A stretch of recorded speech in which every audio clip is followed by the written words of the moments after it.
With a heart so pure, she steps in the game, teaching the rules, she's igniting the flame. Ethics and play, she's setting the tone, bringing together those once all alone. In every connection, she sees what we lack. Rise up, take your place, it's your time to shine. In the dance of love, everything's by design.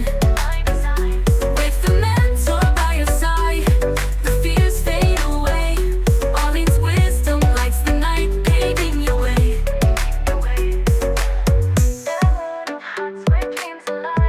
Welcome to the Matchmaker Mentor Podcast, the show where aspiring and experienced matchmakers come to sharpen their skills, grow their businesses, and elevate the matchmaking industry.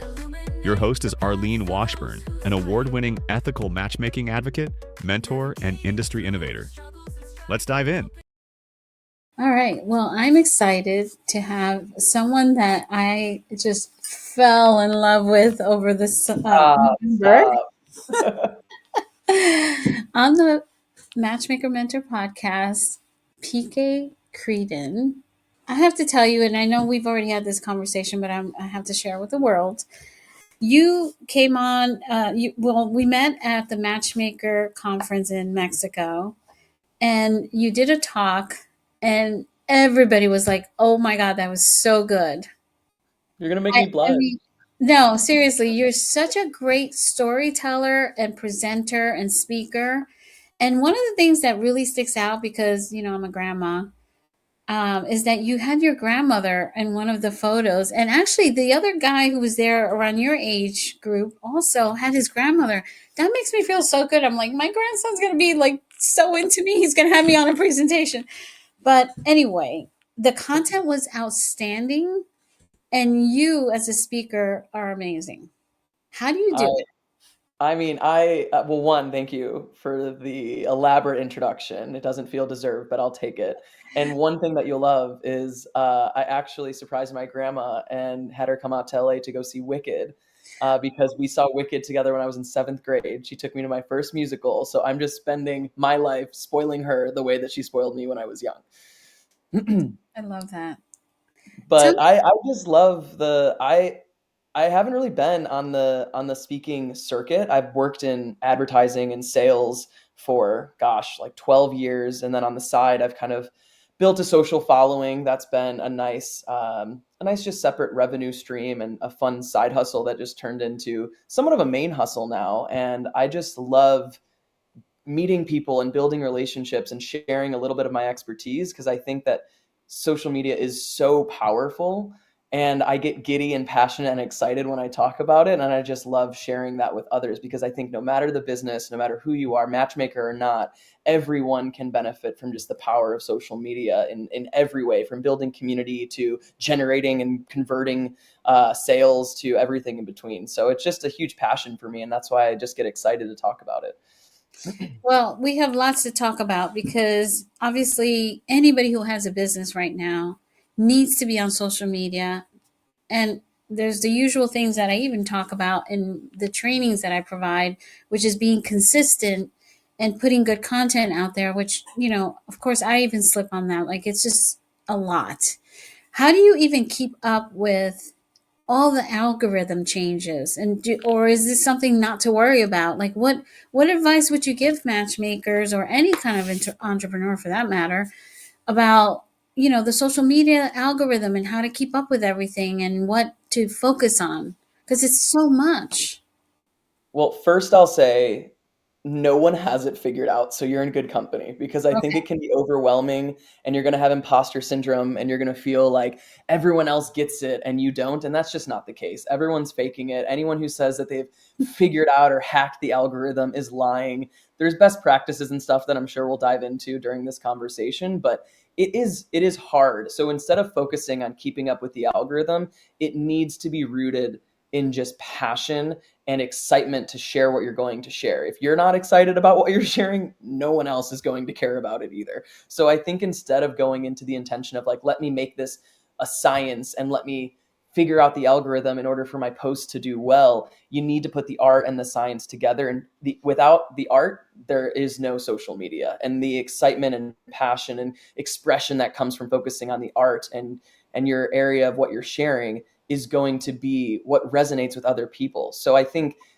we can talk about the nitty-gritty scientific side, but if you don't have the passion for what you're doing, then no one else is going to care about it either. So I think that focusing on the art is the first step. First of all, whoever's listening should know that you are a heavy hitter in the social media space because you've worked for some big companies. So what you're saying, not only do I agree, I just experienced that. I had a post on LinkedIn that I guess went viral, for LinkedIn anyway. And there was a lot of passion in that post because I was at a networking event and they were talking about LinkedIn. Now I'm an early adopter. I'm very techie. I got on LinkedIn when they first launched. Nobody even knew what the hell it was. And it was my Rolodex back in the day. I But, love that. right. But, they were having a conversation about LinkedIn as a marketing tool. And then we did a breakout, and this woman says to me, well, if you're in the matchmaking space, maybe you should be posting on Facebook and not on LinkedIn. And I just obviously didn't react to her, but then later on put this rant on LinkedIn and everybody chimed in because I was so pissed off. This is the business of love, this is a business. It's not just, and the people who are going through the training are really smart people who have high level educations, including Harvard degrees and stuff. So, for you to talk to me with the condescension, which is the one thing I cannot tolerate in life. I mean, But I love that you focus on LinkedIn because I'm a huge believer in LinkedIn, and the fact that you posted something that was so passionate and went viral is exactly what social media is for, because it's relatable. Then when people see something, they're like, oh girl, me too, and they're going to share it and send it to their friends, and they're all going to feel that exact same way. And that's what gets me giddy about social media, is because you're just building a community at the end of the day. And where do you think the matchmakers should live? Because I'm a big fan of LinkedIn, but I'm not a matchmaker. I train and teach matchmaking. I know a lot of matchmakers are on TikTok or Instagram. So what's your opinion on that? Does it really matter where they are? Yeah, I would say it's overwhelming, because you just named three out of the honestly 30 that you could choose from. Those are the primary ones. When we look at what's going to do well, it's do well in what way? Are you trying to generate sales? Then maybe not TikTok, because on TikTok they don't even show a lot of your content to your followers. They only show it based on the content. Whereas Instagram has a knack for kind of a hybrid approach. It'll show it to the people that follow you, and it'll show it to the people that consume similar content. So for building a community and getting really close with a subset of followers, I always opt for Instagram. I think Instagram should be the primary channel always, and not just for building a community and building awareness, but Instagram is the one that's going to convert. When you think about using different features or tactics within Instagram, right? You have like posting in feed, which is just regular posts. Then you have reels, which is all the video content. And then you'll have avenues like stories.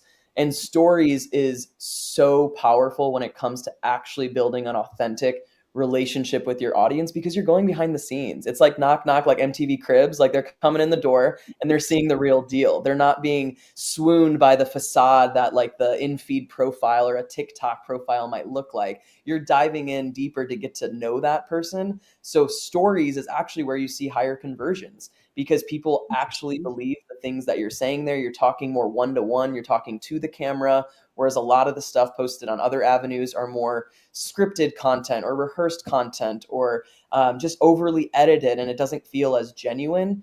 And with stories, you have the option to link out to different websites. You can link to a class that you're selling. You can link to Amazon, where you have affiliate links where you can make money off of that. So the power of Instagram is truly unmatched. Obviously, the uncertainty of TikTok, or rather recent certainty, I could say, it draws more problems. And a lot of those creators are jumping to Instagram and then YouTube. I would say YouTube is where a lot of creators are going, because that's where long form content really originated. And TikTok has really grown with all of the long form content that people have been posting. So they're just kind of syndicating that to YouTube now.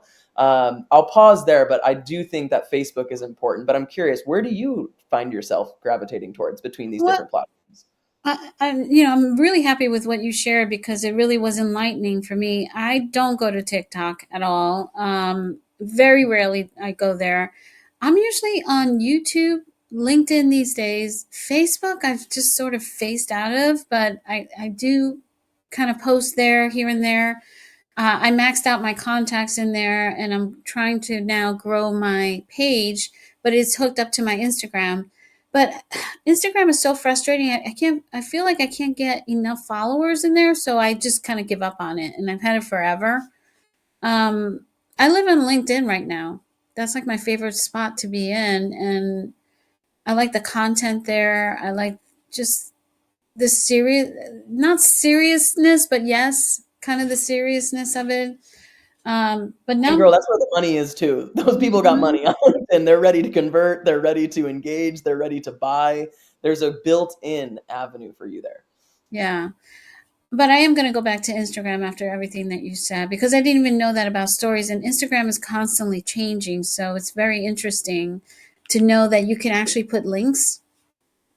Yeah, in the stories. And again, I don't want to undermine LinkedIn either because I Mhm. know I joked about it being a profitable avenue, but it really is. Like LinkedIn creators, brands are willing to pay for them because of who their audience is. Naturally, Mhm. if you have an audience on LinkedIn, you're going to have a different type of audience than you will on Instagram. And that different type of audience on LinkedIn comes with deeper pockets sometimes. So brands are willing to pay a premium to work with different creators or influencers on LinkedIn more than they would spend on a TikTok creator, because on TikTok it's kind of a dime a dozen. It's really easy and it's like the lowest bidder wins. So whoever's the cheapest might get that brand deal. Whereas LinkedIn, it's a more sophisticated audience, which comes with a higher price tag when brands are working with them. So I think LinkedIn is definitely an avenue that everyone should consider. I know I personally get annoyed with the overly like corporate posts on there. I think you have to bring some humanization, some energy into your post. Otherwise, people are just going to do the boilerplate engage, like, this is a great concept. Thanks, Arlene. And it just doesn't, like, to me, I just roll my eyes when I see that stuff. It needs to be like you said, the post that went viral, I think is a great example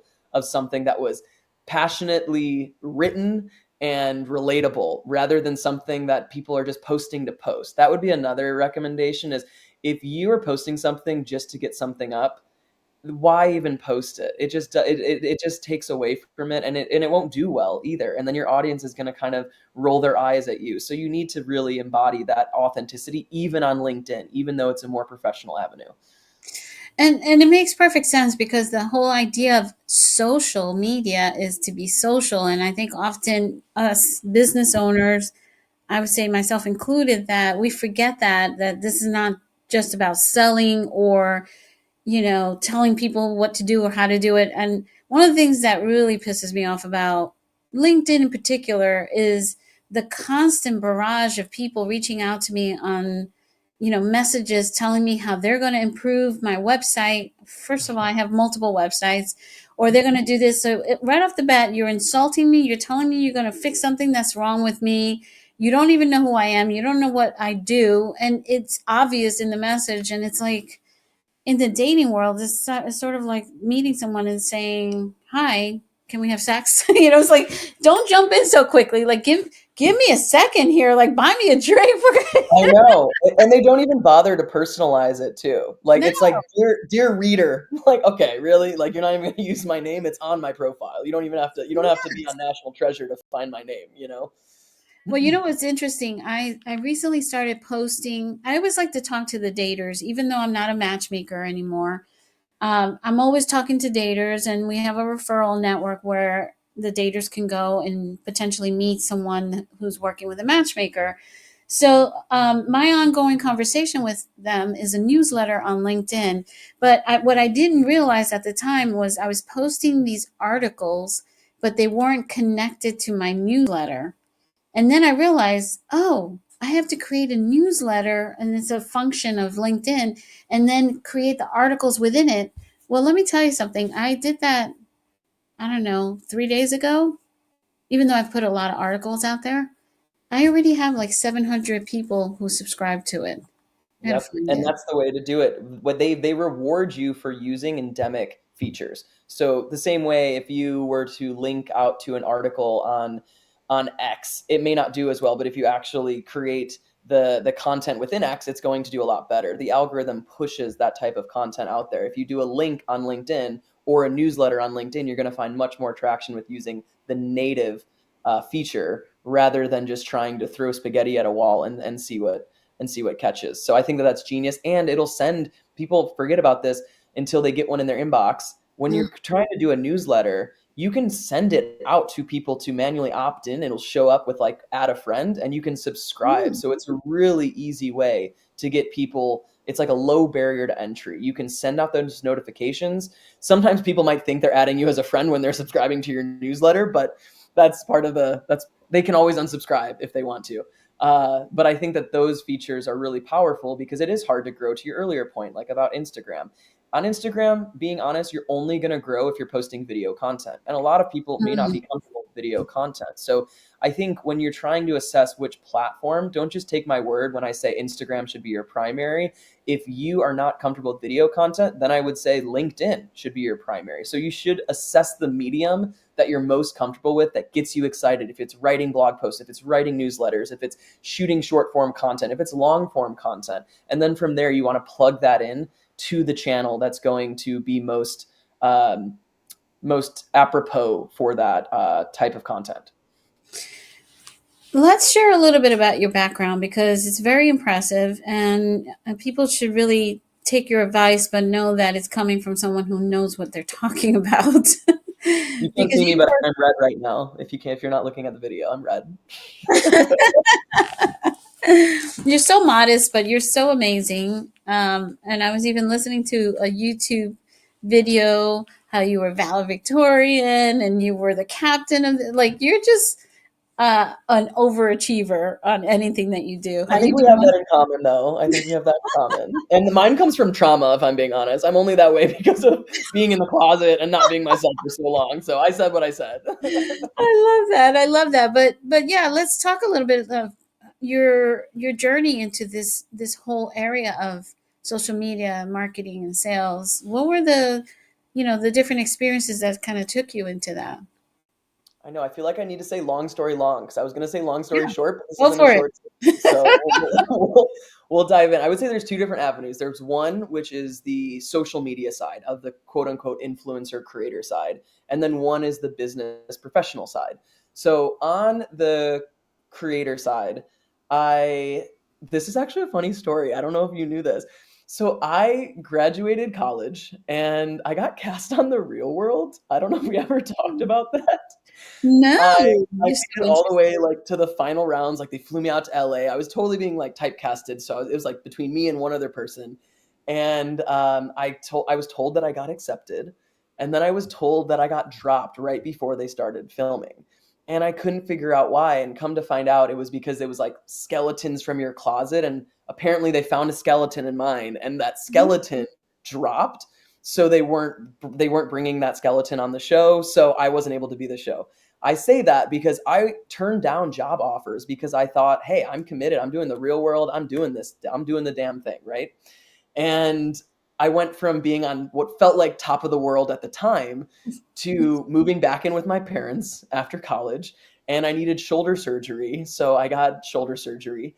And I just was doing some freelance work, but I was like, wow, this is just not where I saw myself after college. So I started documenting my road to recovery of my shoulder surgery for friends and family to watch only. And I did it on YouTube just because that was the medium that people were posting on at the time. But I was sharing links to Facebook. And it just started growing, and random people who weren't my family and friends started watching it. And ultimately, that's kind of actually how I met my husband, which is another side story. But that just kind of started growing. And then when I brought my now husband on the channel, it started growing more, and we kind of carved out this more like LGBTQ healthy relationship family dynamic. We're lucky to have supportive families, and it just kind of took off from there. So that was the social media side. And then on the professional side, yeah, go ahead. I cut you off. No, please keep going. I'm fascinated because every time I talk to you, I learn more and more amazing things about you. Well, ditto. But on the professional side, I had studied like international business, marketing, economics, etc., and I knew I wanted to go into marketing. And the freelance work that I was doing was more in the public relations side. So at that time, it was, God, like 12, 15 years ago, it was all earned media, right? It was very PR focused. But then fast forward a year or two later, it started to be pay for play. That's when, Google was coming out with ads, and then Facebook came out with ads. And from there, it just kind of took off. And I saw an opportunity within the paid social space to really double down and be an expert in that. And it started when Facebook launched their Facebook Pixel. And if you don't know what that means, that's totally fine, but it's what allows you to track conversions and sales, etc. And I moved out to LA, moved in with my now husband after only dating for 2 months, long distance, again, another story. Uh, and, and I took a job at an agency. And at that agency, we kind of built the paid social practice from scratch. And that kind of carved me into that larger digital marketing space. And from there, I worked at a couple different agencies between Dentsu Aegis Network. It's a bigger holding company within that world. And then I jumped at Snapchat, where I was for the last 4-ish years. And it's always been within that kind of sales, social media, advertising side. And I love both of them. And I think now is the time where I'm kind of bridging both of those two separate worlds together, which is kind of exciting. Yeah. How are you doing that? How are you bridging them?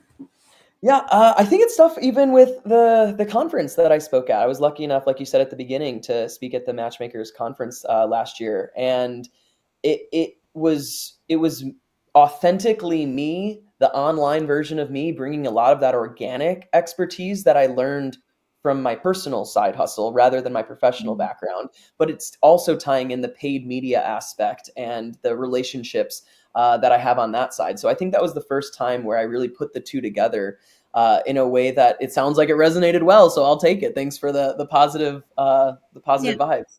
I mean, I think you can teach people about speaking. I mean, the content was great, but I was very, very impressed in how engaging you were and how you delivered the talk. That could be a very boring topic for many people, except for me, because I'm a total geek when it comes to technology and marketing and sales and all that. But you delivered it in such a way that made it very interesting, and you were funny and personable, and that's not easy to do, especially in that setting. Because let me tell you, matchmakers, they're a tough crowd.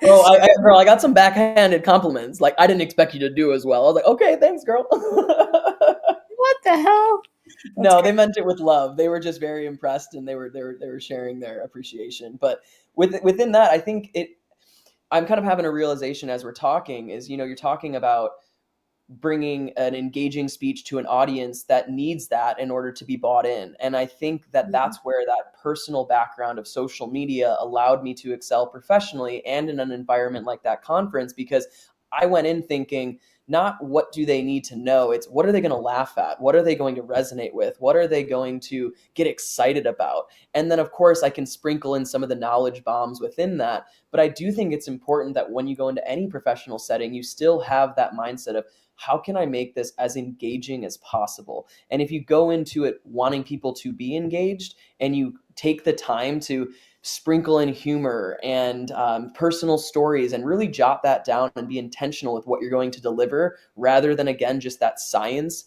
aspect like we talked about at the beginning, you're going to get positive responses. And one of my favorite things on the professional side is leading team meetings, yes, but also client meetings and pitches and going in, because everyone loves a good story and everyone loves to be engaged. They're back-to-back meetings. They don't want to sit through another presentation of the same old thing that doesn't add a little bit of flair. So I think if you can challenge yourself to think, how can I get this done in a more creative way that would get me leaning in forward on the edge of my seat, I think you're going to find that it's relatively similar to the same mindset that you need to have when you're going to post something on social media. What is going to get people to really lean in and really engage? I think that's very true, and I think what often happens, because I see it for myself, even like I'll sit down and I'm like, okay, I want to lay out, what I'm going to post this month or whatever.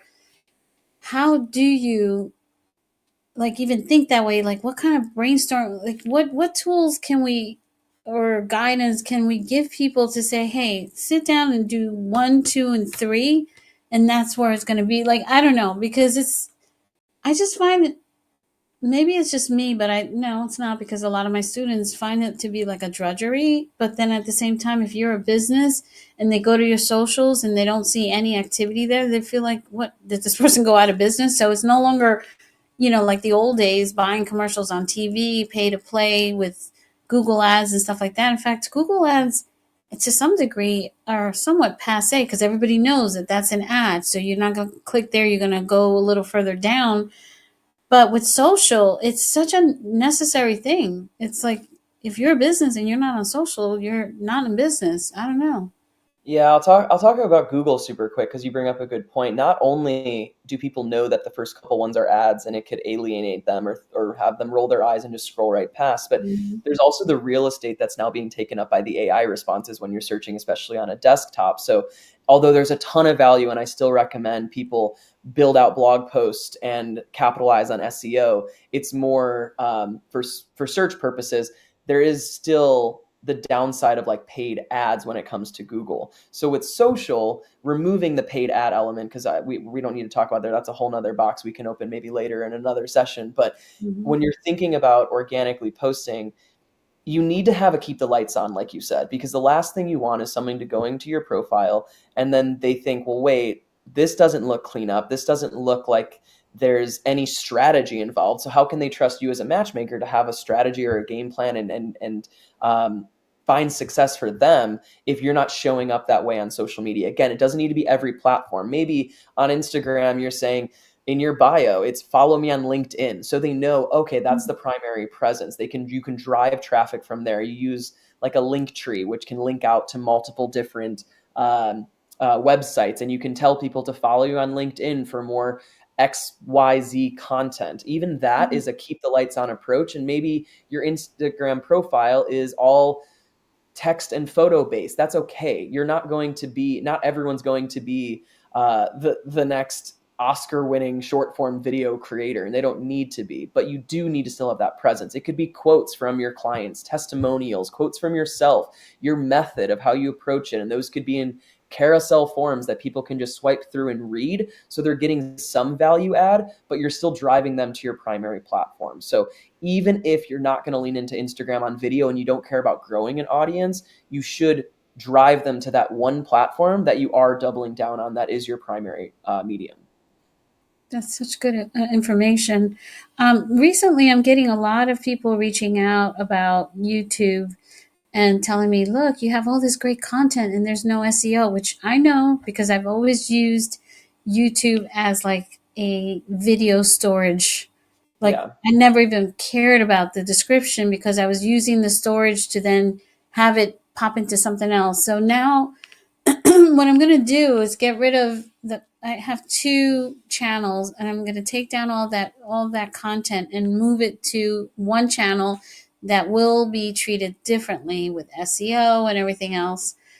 Um, what are your thoughts about YouTube, especially for people in this industry? Because a lot of matchmakers do give daters advice, and I mean that's just like a constant thing, right? They're always giving advice. I think it's a great place for that, YouTube, because people go there to find out how to do or what to do, and it's a big search engine, right?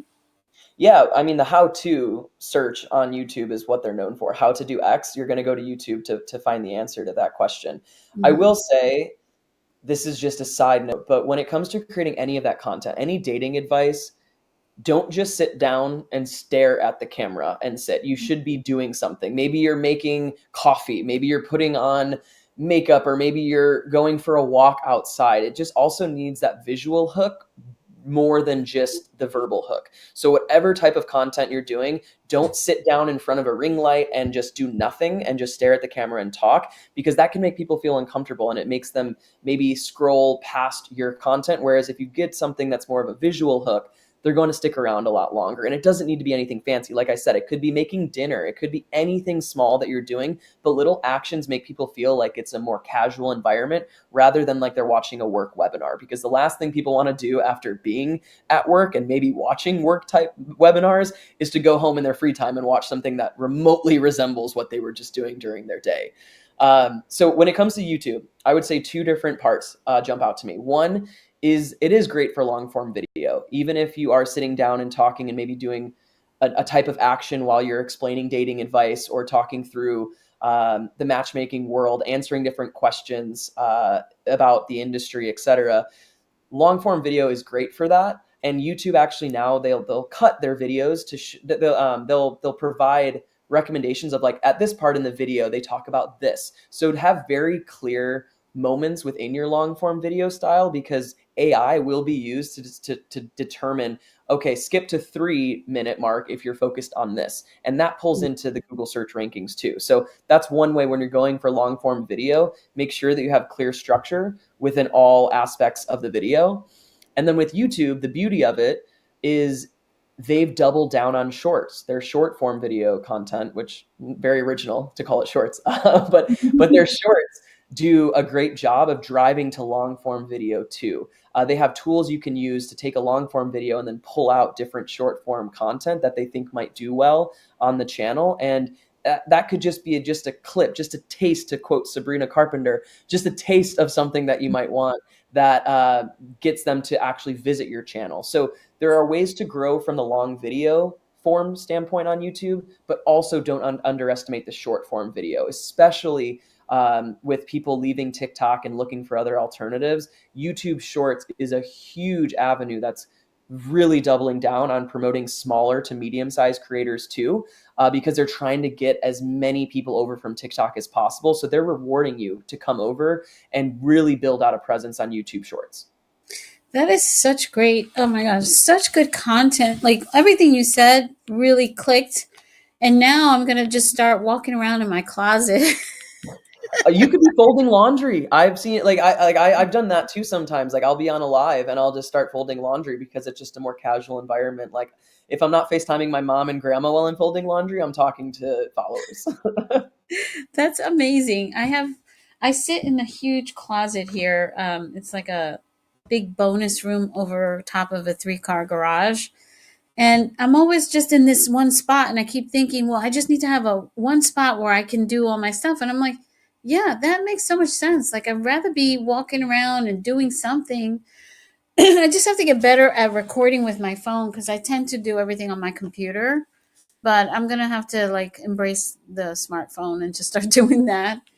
You actually just brought up a really fun thought too, which is if you can put yourself in a more casual environment, even if someone listening is maybe uncomfortable recording themselves or sharing advice via video, etc. If you put yourself in an environment where you're kind of being productive and you're more comfortable, you're going to be more authentic and it's going to come across that way to your audience too. So you sitting at a desk might not be comfortable for you. So you're going to maybe overthink something or question if you're not being X or Y. But if you're in a safe space, and you're just bringing the video into that safe space, it allows it to be much more authentic. That is so good.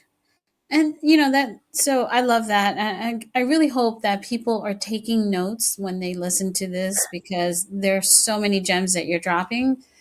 What do you see as a trend? I heard you mention AI, but what's the trend that you see for the future of, social media? Where are things starting to go?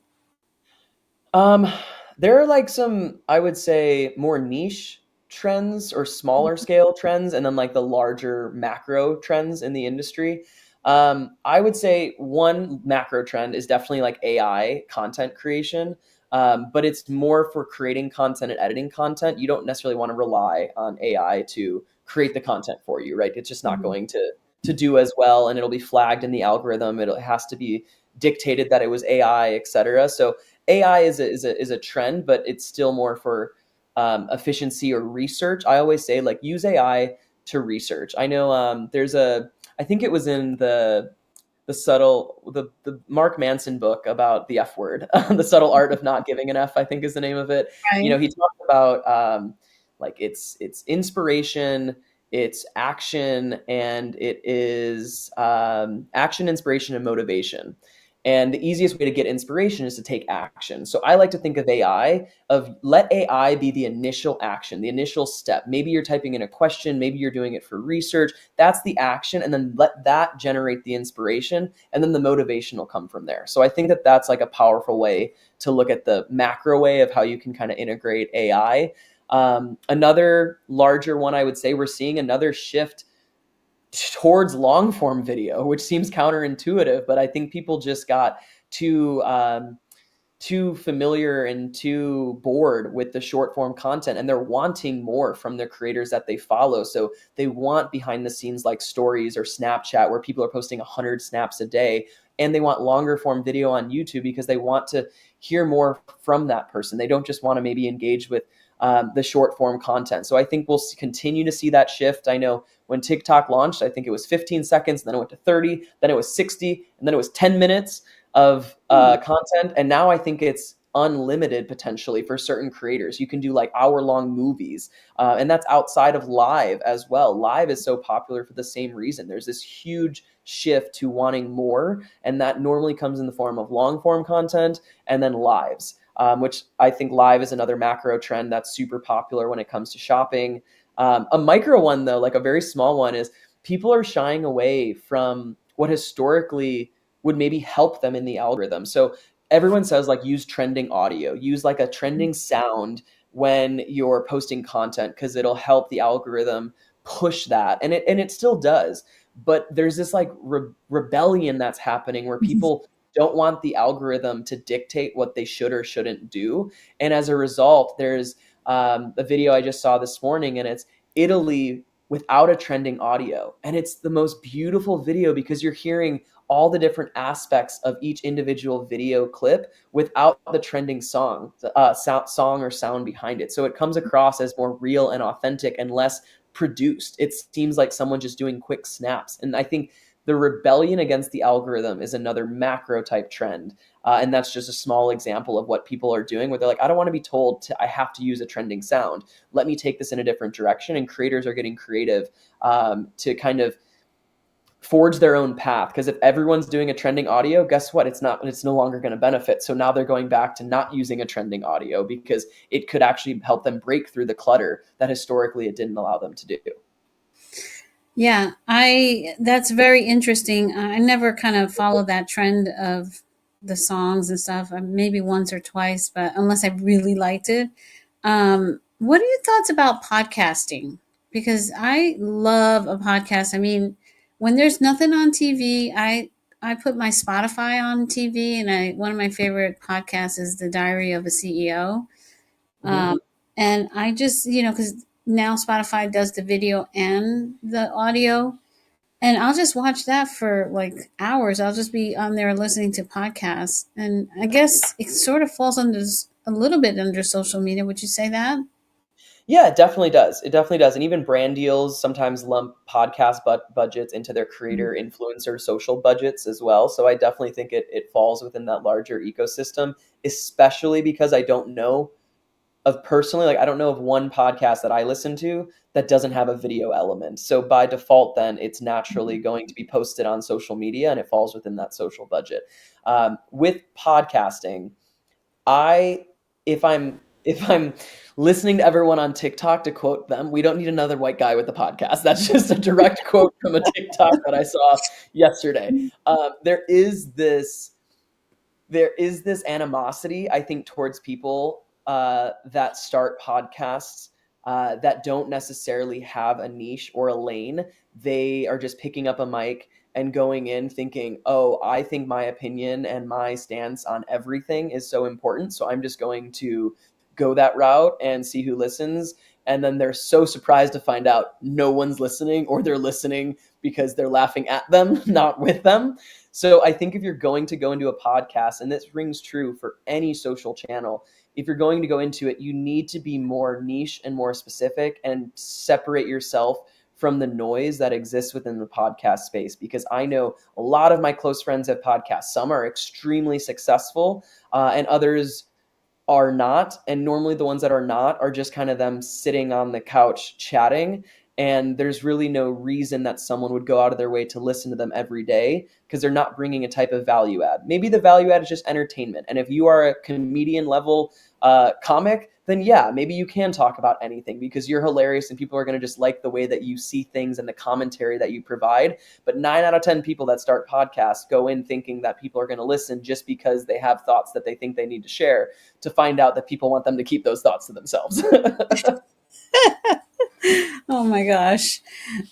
So many good things that you're sharing here. Like, what advice would you give matchmakers specifically on, building a community online and, like, what should they be posting, that kind of thing, specifically for matchmakers? Because there's so many things, and a lot of people are doing the same thing, and it just is so boring. Yeah, what advice would you give them? I mean, I feel this about any industry. Hmm. Go to your friends that are less familiar with the industry and ask them what they would want to know about your job. I think that is the best way to leverage, and you don't have to pay a market researcher to do it for you. You can just use your own existing communities that aren't online to better understand what they think could break through. Because if everyone's doing the same thing, there needs to be an avenue that you carve out that isn't identical. Sure, there's going to be overlap in some of the content, but there needs to be some research done as to what's working and what's not. I think that's where typing in a question and going to Google and then clicking down on all the questions that come up underneath, how when you type in, it'll give you like 5 other question recommendations. Go through all of those just to get familiar with what other people are asking, because what Google does is it'll tell you like the top 30 questions that's related to your question that people are asking. So I think that's another way to do good research. I think people, again, like in your own inner circles, just floating ideas by them to think what would resonate with them. If you ask someone in your industry, they're going to be inherently biased, and it's going to go back to the same old things. So I think thinking outside the box of with matchmaking, there needs to be some type. I think a great example, not for matchmakers, but just a great example of something that people probably didn't think would take off, and it did. There's the show where they just bring people up on stage and they blindfold them and they like live date within the crowd. It's the random type of content like that. And sure, like now that's more produced and that's kind of taken over and that goes viral every time it's posted. But there's just different ways that people might relate to your industry that you're not familiar with. I think the problem that people have, including myself, if in the social industry, is I think I know what they would want to know, and that's not the case.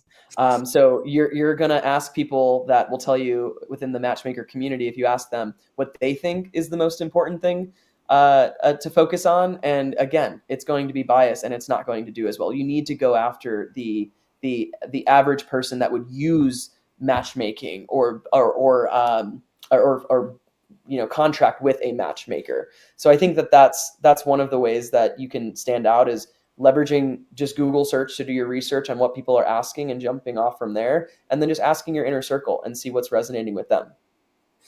I agree wholeheartedly, because it's amazing how much we take for granted because we're among our community. And then when you're talking to a regular person, like even recently I hired someone and she's like, wow, like had no idea about matchmaking, had no idea about so many things. And I'm like, I need to be talking to these people more often, because then you said, to your point, you bring out something more fresh because they're asking the questions that you think are basic, but it's stuff that you take for granted because you've been at it for so long. So I think that's really great advice. Um, Anything else you want to share that we haven't talked about with the folks that are listening about social media, speaking, all the things? You are such a wealth of information. I feel like you need to be doing this with me more often. I love that. I think social media doesn't need to be intimidating. I think if you're listening to this and you're thinking, I'm getting a lot of, great I'm not trying to say my advice is great. I'm saying you're getting a lot of advice. You can determine if it's great or not, but you're getting a lot of advice, and you might be thinking, I just don't feel like I am at liberty to action off of this advice, I would just say challenge yourself and start small. Maybe it's just like when I get into a content rut, I go to a notes tab in my phone and I just jot down things that I like at this point in time. And then I try to tie it to the type of content that I'm used to posting. Okay, so I was watching Drag Race the other night, and I post a lot of couples content. My husband is not the biggest Drag Race fan, so then I had the idea, well, maybe I'll film him reacting to some Drag Race slang or watching a video, like little things like that. It doesn't need to be this bulletproof idea to do well. The other thing that I know, and this is like a plug for Instagram right now, but Instagram launched trial reels, which are basically a way when you go to post a reel, which is one of the short form videos on Instagram. When you go to post that, you can actually hit trial reel. And what that does is it sends it out to everyone that doesn't follow you. Not everyone, but it sends it out to non-followers. So if you're like, oh, I don't know how my audience that already follows me or my friends or my family, I'm worried what they're going to think about me trying something new, you can hit trial reel and it'll show it to only non-followers. And if it starts doing well, then you can say, oh, I'm actually proud of this. Let me share it with my existing followers. So there's a lot of low barrier ways to get into the social game without having to feel like you're your own imposter on your own page. Because I get that way too. If I want to test a different, like this type of content, I wouldn't necessarily do on my page because I'm more focused on LGBTQ lifestyle with my husband, and my professional content isn't closely enough tied for me to maybe double down and try this type of content on my own personal handles. But there is still a lot of stuff that I could explore that's not in the professional space, that is just more fun. Maybe it's comedy skit type content. Maybe it's more content with my grandma, even though I know that does well already because she's a hoot. But there's just a lot of different ways that you can have a low stakes way to enter the social media space. So I think don't make it into a bigger deal than it needs to be. Have fun with it. Social media started to connect with friends and be fun. And yes, people have turned it into businesses, but that doesn't mean that should be your goal going into it. As a matchmaker, it would be a nice to have, it should be an outcome, but building a presence because you think you're adding value and because you enjoy it should be what drives you. Mic drop right there. It's so true. And, I really don't have anything to add to that other than you do need to create content consistently, because when you own a business, they're going to Google you. And if they don't find anything, they're going to question not just going on your social, but like even like the videos and the things that pop up, LinkedIn, etc. They want to know what you're about before they actually engage with you. So I think, like it or not, we're going to have to do the social media, and let's not make it a drudgery. And by the way, you've converted me. I'm going back to Instagram. I'm going to spend some time in there. And now I'm going to start doing the trial. What is it? Reels. The reels. Reels, yeah. I'm not a fan of video, but I am going to embrace the video and just do it. Yeah, because again, it's what's to lose. No one that follows you will see it. And if you're on social media, you really can't care what all the trolls say because most of them are bots anyways. They're not even real people. So don't let a bot tell you how you should feel about yourself. And the one thing I'll add, because you mentioned, it is important from a consistency standpoint. I think that's a big misperception too. Yes, you can grow based on frequency of how often you post. However, the algorithm still rewards you for consistency over frequency. If you're posting once a week on every Friday or bi-weekly or a monthly post, that still is rewarded. So don't feel like you need to be posting 6 times a day. Sure, you might see more growth if you're doing video content 6 times a day because some of those are more likely. There's a higher propensity for those to go viral. But as a whole, consistency is more important than frequency. Wow. Okay. Good to know. How can people find you? You're such a wealth of information. I'm sure people are going to want to reach out and say, please help me with what I'm doing so I can be more strategic. What's the best way to reach you? Yeah, I love just hopping on a calls and shooting the SHIT and just figuring out how what might make sense for anyone. If people are interested, it's pkcreedon.com or LinkedIn. I would say it's just my name, PK Creedon, Creedon. I'd love to connect and just start a conversation, LinkedIn messaging, or you can submit a form on the website. And either way, we can be in touch via email or LinkedIn, etc. And honestly, on social channels too, but I don't check all of those messages often. I'm sure you get a lot of messages too, so I don't blame you. With these looks, for anybody who's not looking at PK, he's gorgeous, so I'm sure he Oh my gets God, a lot I need better lighting. I'm looking at myself. I'm so red right now. I am wearing a great. hashtag shirt though, which is on brand. I wore this for you. Hashtag PK Creedon. Thank you so much for your time. I love you so much. And I know we will be in touch more often. Hopefully, you'll come on this show on a regular basis. But anyway, thank you so much. Wow. So many goals. I'm going to go back and listen to this episode and actually take notes. Don't judge me. I don't know if I made sense. So you tell me. All right. Well, thank you so much, guys. Stay tuned, and we'll see you soon. All right. Well, I'm excited to have someone that I just fell in love with over this.